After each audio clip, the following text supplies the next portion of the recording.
Thank you so much for staying up late with us on this Sunday night at 10 o'clock. I'm Kamari Hamer. The Monroe County Sheriff's Office needs your help finding the driver of a truck that caused damage to a church parking lot. Now, this video right here on your screen shows a truck entering the parking lot of Christian Chapel Church and doing donuts, and that led to ruts in the parking lot. According to the Monroe County Sheriff's Office, the incident happened between 11 o'clock Saturday night and 5:30 Sunday morning. If you have any information about this incident or know who the driver might be, you are asked to contact the Monroe County Sheriff's Office, Golden Triangle Crime Stoppers, or use the anonymous P3 Tips app. Remember, if your information leads to an arrest, you could qualify for a cash reward. Well, the Coldwater Police Department needs your help finding a generator. A generator was stolen last Thursday night from the town of Coldwater's Lagoon wastewater treatment facility. Now, this generator is a very important part of the town's waste treatment operations. Due to its size and weight, it will likely have taken multiple people to move it. The scene has been processed and the theft is under investigation. Well, the Mississippi Forestry Commission is releasing some information and video about a wildfire last weekend. On February 8th, a wildfire in Amite County burned 115 acres. That wildfire was contained. The Mississippi Forestry Commission would like to thank the wildland firefighters for their hard work in keeping our forests safe as we move through the winter and into the spring. It is usually the peak time for fire activity in Mississippi.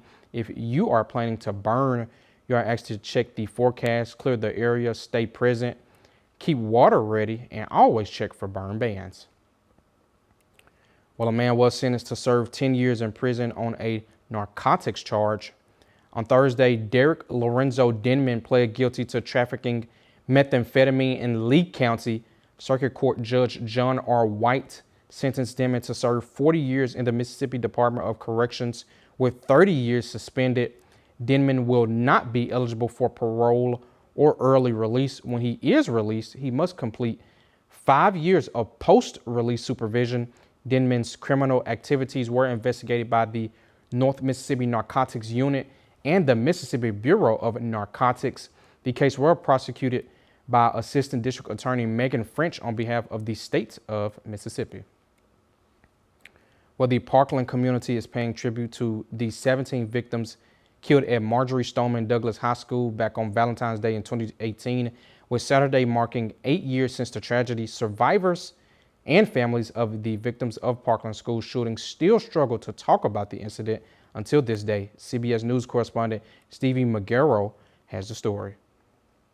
Everybody who was taken that day was really a special person. I think about all of them every day. 8 years to the day, survivors and families of the victims of the Parkland school shooting still struggle talking about it. Tony Montalto lost his daughter Gina. We miss her every day. The Eagles Haven Wellness Center has held an event honoring the victims every year since it opened 1 year after the shooting. Joaquin Oliver. The center was created to honor the survivors and victims and to provide support for anyone impacted by it. Given the fact that mass shootings continue to happen, it constantly impacts this community. And we're told it has helped nearly 3,000 people since it opened. There is no timeline for grief, and when you lose somebody, you're going to need constant support for the long term. And also on this 8-year mark since the shooting here at Marjorie Stoneman Douglas High School, people are still coming to the memorial outside of the school to pay their respects. People stood in silence at the memorial and dropped off flowers. Montalto says these events should be focused on remembering the victims and survivors instead of what happened that day. It's not how they were taken from us that we need to remember. It's who they were, who their lives were. Their legacy should be the smiles and the laughter, not the end. In Parkland, Steve Magiri, CBS News, Miami. And the gunman who killed those 17 people and injured several others, Nick Cruz, was sentenced to life without parole in November of 2022. Here's a look at clouds and radar. We had a wet weekend the last couple of days, but we are dry on clouds and radar right now. Just a few clouds passing through. We'll continue to see cloud cover overnight tonight. Temperatures at the moment are sitting in the 50s and 40s. 54 degrees right now in Columbus and Starkville, 52 in West Point, and 48 there in Oxford. We'll continue to see those temperatures dropping down a few more degrees into the mid 40s overnight.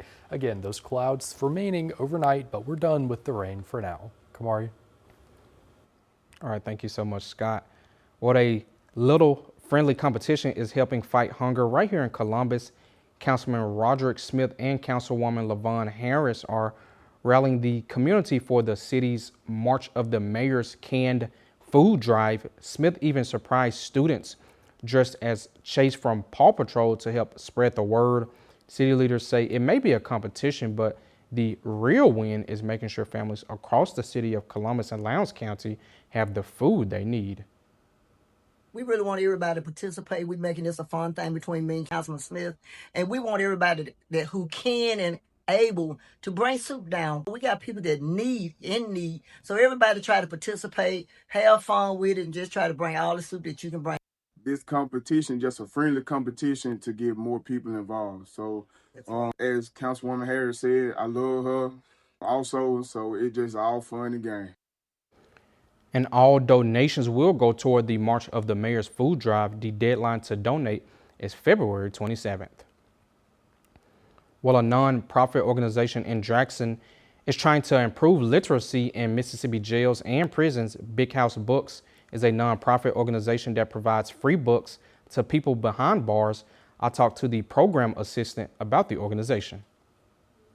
It is very life-changing. That's how Miranda Vaughn describes what her organization does for prisoners. Vaughn is the program assistant for Big House Books, which is a nonprofit that provides free books to people behind bars. That's one thing that makes us unique, is that it's not like a library loaning type thing. Like, these are items that they can request and that they can own for themselves, free of charge. Here is how the process works. Inmates are allowed to write letters to the organization about their reading preferences and the type of books they are interested in. Organization members read the letters, select the books, package them, and mail them to the inmates. Incarcerated people have so little choice in their lives. It's a small thing that can be very beneficial to people who are already sort of in not a great mental state. Vaughn says knowing how to read is a skill everyone needs, even the ones who have made a mistake.